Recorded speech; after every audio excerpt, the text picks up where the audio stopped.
Os principais investidores mais maduros do Bitcoin, eles estão voltando para o jogo. Com a tendência de alta que nós tivemos dentro do gráfico diário nessa última semana, isso faz com que o ânimo dos investidores ele volte para o jogo. E é sobre isso que a gente vai falar em nossa análise de hoje. Bom, Gui Teles na área. Se você não for inscrito no canal, considere se inscrever. Aqui eu trago um mega conteúdo todos os dias da semana, principalmente quando eu falo sobre análise on-chain. E caso esse conteúdo venha fazer sentido para você, deixe seu like para dar aquela força pro canal, para mostrar o conteúdo ele está sendo relevante, beleza? Bom, mas chega de papo, bora ver gráfico, que é o que nos interessa aí. Primeiro ponto, quando a gente passa aqui no Price Action, tá? Vamos falar de dados on-chain, vou mostrar para você que os principais investidores eles estão voltando. Mas quando a gente olha aqui para o Price Action, nós temos uma formação de um pivô de alta. Isso daqui é um sinal muito bullish, um sinal muito claro de que nós estamos entrando dentro de uma tendência de alta. Como nós víamos de uma tendência de baixa, onde nós tínhamos topos e fundos descendentes, nós passamos a reverter essa tendência a partir do movimento que a gente faz de rompimento dos 65 mil dólares. Se a gente reverte a tendência e a gente passa a olhar para o início de uma tendência de alta, qual que deve ser a nossa tomada de posição? Uma tomada de posição comprado nesse momento. Olha só, investidor não está nesse jogo para estar certo ou estar errado. Investidor ele está nesse jogo para ele seguir a tendência. Se você não é um amante do ativo, você vai entender muito bem do que eu estou falando de seguir a tendência. Por exemplo, Ether nesse momento morreu, mas ele passa bem. Por quê? Ele está em uma péssima de uma tendência de baixa. Se ele está em uma péssima tendência de baixa, você vai ficar simplesmente rezando para que o ativo suba? Obviamente que não. Você, como investidor mais maduro, você vai olhar para ativos que estão performando melhor e quando o Ether voltar a se recuperar e entrar dentro de uma tendência de alta, aí você passa a investir naquele ativo. Se você for um investidor mais amador, obviamente você vai se apaixonar por aquele ativo e vai seguir holdando ele eternamente.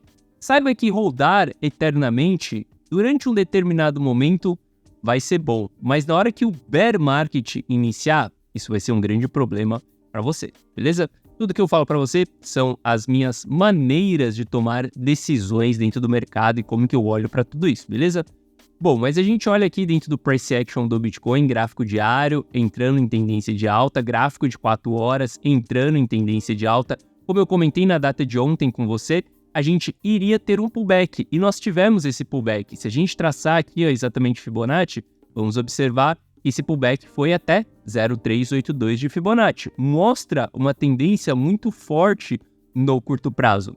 A gente já tem uma reversão da média de 200 períodos num gráfico de 4 horas para cima. Isso daqui são sinais totalmente bullish, tá? Não tem porquê, nesse momento, eu ficar bearish, por exemplo. Olha só, nas últimas semanas você me viu bearish aqui no canal, porque nós estávamos em uma tendência de baixa e nesse momento eu ficava mais defensivo. E principalmente nas altcoins Ether eu ainda continuo com posições defensivas. Nas altcoins eu ainda também continuo com algumas posições defensivas, mas para o Bitcoin não. O jogo está mudando para o Bitcoin e a gente está vendo a reversão de tendência acontecendo na nossa frente.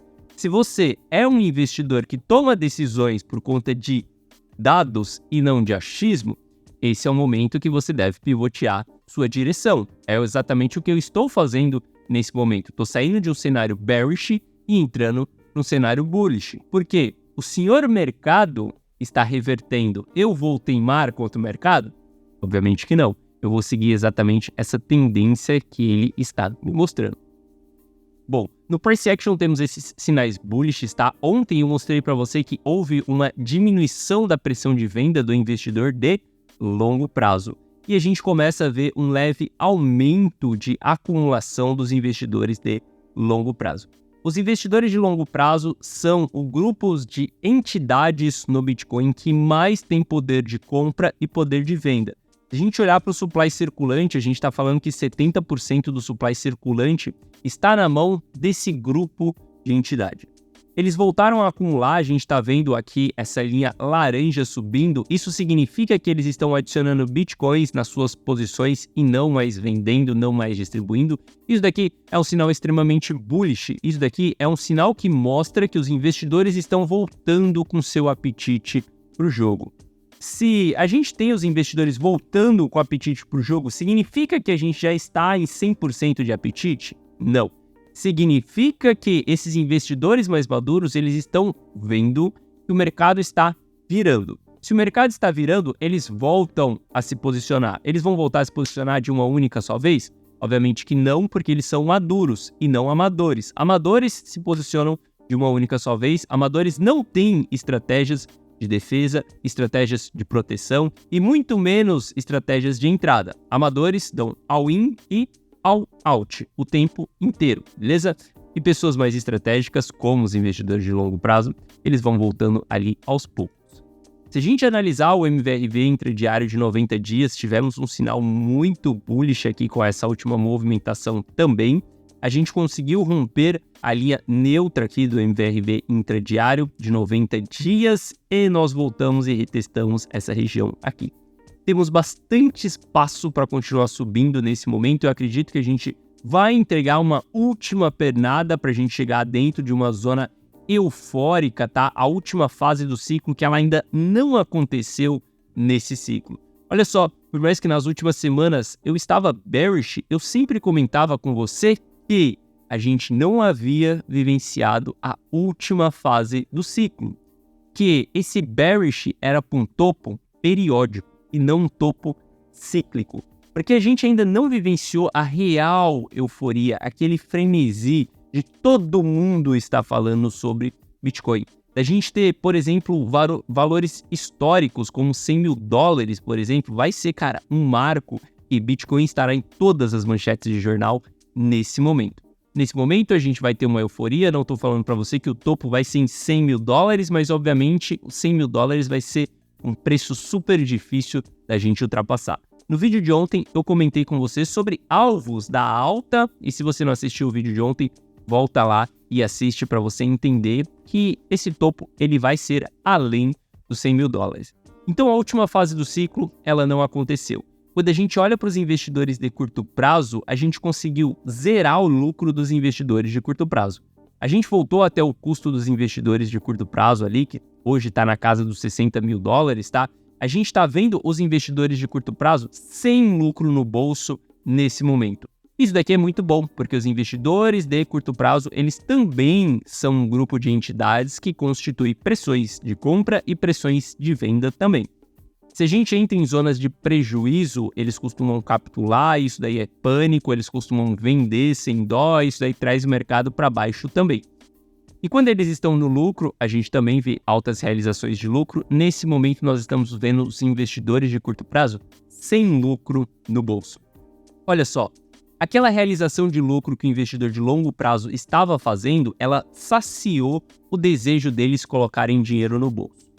Quando a gente olha para os investidores de curto prazo, nós vemos que zeramos o lucro desses investidores do curto prazo. Ou seja, se você entrou nos últimos meses dentro do mercado, significa que você não está no lucro e nem no prejuízo nesse momento. E isso faz com que você não seja uma pressão de venda, nem para realização de lucro, quanto nem para capitulação, realização de prejuízo. Então, diante desse cenário, as coisas ficam muito mais positivas para o Bitcoin. Por isso que nesse momento eu tenho expectativa da gente continuar subindo. Obviamente que gráficos intradiários agora já não é algo que eu vou ficar olhando tanto, tá? Gráficos, por exemplo, de 4 horas, cara, vai ter volatilidade aqui dentro, a gente vai ter pullbacks, a gente vai ter movimentações de alta, pullbacks. Nesse momento, eu já não olho mais para gráfico de 4 horas. Eu só olhei para gráfico de 4 horas até esse presente momento para que eu conseguisse visualizar a reversão de tendência dentro de um gráfico intradiário. Agora, meu jogo vai ser exatamente olhar para gráficos diário. E se a gente olhar para gráfico diário, por exemplo, vamos ver que o RSI esfriou bastante, então a gente tem muito espaço para poder subir no gráfico diário até que a gente alcance patamares de sobrecompra. A gente pode traçar o alvos exatamente dessas pernadas no gráfico diário, né? Se a gente pegar aqui o nosso último fundo e o nosso último topo, a gente vai ver que temos alvos para Bitcoin chegar lá na casa dos 81 mil dólares, 87 mil dólares e, quiçá, já nessa próxima pernada, a gente chegar em 96 mil dólares. Isso é o que eu vou esperar para as próximas semanas dentro do Bitcoin. Como eu falei, dentro de gráficos interdiários, nesse momento a gente vai ter muita volatilidade, então eu nem olho muito para isso nesse momento. Só queria identificar a reversão de tendência dentro de um gráfico diário, beleza? Bom, o cenário ele é completamente diferente do Bitcoin para o Ether. Quando a gente olha o Ether, ele está simplesmente respirando por aparelho. Nós vemos que ele está em uma região bem negativa do MVRV interdiário de 90 dias, bem diferente do Bitcoin.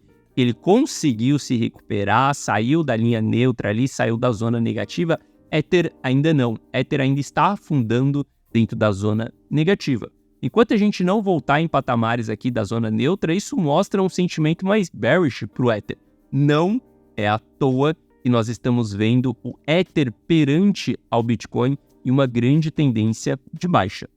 Olha só, nós estamos olhando para um gráfico semanal aqui, tá? E nós estamos vendo a média de 200 períodos num gráfico semanal embicando para baixo. A gente viu Ether perdendo suportes extremamente importantes. Depois a gente viu ele se segurando aqui no seu último suporte e ele perdendo esse último suporte também. Ele está dando continuidade na sua desvalorização perante ao Bitcoin. Se você colocar no seu gráfico aí 1/Ether BTC, você vai conseguir identificar quantos Ethers um Bitcoin consegue comprar. E se você avaliar aqui, obviamente nos últimos 2 anos, né, a gente tem o Bitcoin valorizando muito mais do que o Ether. Isso significa que se você tivesse trocado os seus Ethers por Bitcoin lá em setembro de 22, hoje você teria o dobro da quantidade, porque exatamente aqui um Bitcoin comprava 12 Ethers. Hoje um Bitcoin ele compra quase 22 Ethers. Obviamente a gente estava esperando uma altcoin season durante todo esse período, tá? Então a gente sabe que depois que a altcoin season acontecer, a gente vai ver Ether performando muito bem, mas a partir do momento que nós rompemos essa linha aqui, a gente tirou do jogo essa altcoin season. Enquanto o Ether ele não ganhar força perante ao Bitcoin, a gente não vai ver a altcoin season. Eu sei que nesse momento tem algumas altcoins que estão performando muito bem. Quando a gente olha para a Riv, quando a gente olha para inteligência artificial, que inclusive só está performando bem porque a gente tem os resultados da NVIDIA saindo nas próximas semanas e as pessoas estão especulando que o resultado da NVIDIA vai ser positivo e diante disso elas começam a se antecipar nos ativos de inteligência artificial, como a RNDR e a Riv também, que está envolvido na infraestrutura para inteligência artificial. Tem os ativos que estão performando bem? Sim, tem os ativos que estão performando bem, mas se a gente coloca o geral das altcoins, a gente vai ver que as altcoins não estão performando muito bem, principalmente os dinossauros. Principalmente quando a gente olha para as altcoins mais conhecidas, como Matic, como Aave, como Cardano, por exemplo, uma ou outra está performando muito bem. Solana está performando muito bem, o ecossistema da Solana está performando muito bem. Então tem alguns ativos isolados que eles estão performando bem, mas uma única andorinha, ela não faz verão. Então isso significa que um único ativo, ele não constitui a altcoin season. A altcoin season é o momento onde você tem baixo risco em todas as altcoins, onde todas as altcoins elas têm um grande potencial de multiplicação diante da sua frente. Onde o jogo da altcoin season é só encontrar a que vai valorizar mais. Só que fora da altcoin season, tem que tomar cuidado para você não estar carregando uma altcoin que ela está desvalorizando consequentemente, dia após dia. Porque lembre-se que o seu objetivo, por exemplo, com a altcoin season, é que você aumente as suas quantidades de Satoshi, certo? Você só se expõe em uma altcoin exatamente para você conseguir aumentar a sua quantidade de Bitcoin. E se a gente olha para o gráfico, por exemplo, Ether/Bitcoin, estamos vendo que isso não está acontecendo. Se isso não está acontecendo, se os dados estão nos mostrando que estamos perdendo Satoshi investido em Ether em vez de ganhar Satoshis, a gente tem que saber pivotear a nossa ideia. A gente tem que saber simplesmente tomar uma decisão de olhar para os dados e ver que aquilo não está indo para a direção que a gente espera. Eu gosto muito da tese de Ether, é um dos cases que eu mais estudo, é um dos cases que eu investi muito, exatamente até a gente chegar aqui. Só que daqui para frente eu vejo que as coisas não andaram e as coisas não estão com cara de que vão andar tão cedo. Diante a isso, sim, eu pivoteio exatamente as minhas decisões, afinal de contas, eu não sou amante de nenhum ativo, nem de Ether, nem mesmo de Bitcoin. Se eu precisar vender algum ativo, eu vou vender, porque o meu jogo é de multiplicar capital, o meu jogo é de enriquecimento para que eu consiga atingir a minha liberdade financeira. Hoje, para eu pagar meu aluguel, para eu comprar um carro, para eu colocar comida na mesa, para eu comprar qualquer coisa, inclusive essa câmera que você está vendo, eu preciso comprar ela em moeda fiat. Então significa que a minha riqueza e a minha liberdade financeira, ela está intrínseca a uma moeda fiat. Se ela está intrínseca a uma moeda fiat, esse é o ponto onde está a minha riqueza e a minha liberdade financeira. Por isso que o meu jogo dentro dos investimentos de cripto é simplesmente multiplicar dinheiro. Não me apego com nenhum ativo, nem Ether, nem Ronin, nem Bitcoin. Estou aqui para colocar 10 mil reais, multiplicar em 100, 100 em 500, 500 em 1 milhão, e é isso que eu tenho no final, a minha liberdade financeira, beleza? E lembrando, esse canal aqui é um documentário das minhas análises, onde eu mostro para você como que eu tomo as decisões e eu sou extremamente transparente com você. Se eu precisar vender, eu vou vender. Eu sei que você gostaria de ouvir nesse momento que Ether é o melhor ativo para você investir, mas eu não estou aqui para falar o que você quer ouvir. Eu estou aqui para falar a verdade. E nesse momento, Ether não é um bom ativo para você estar investindo. Até que os dados nos mostrem o contrário. Até que os números nos mostrem o contrário. Quando a gente começar a ver reversão dentro do par Ether barra Bitcoin, aí sim a gente começa a olhar um pouco mais pro Ether, beleza? Lembrando, se você quiser ter acesso a todas as minhas decisões, carteira 1 ao milhão. O link está na descrição. E desejo um ótimo final de semana e eu te vejo de volta aqui no canal na segunda-feira que vem. Forte abraço e valeu!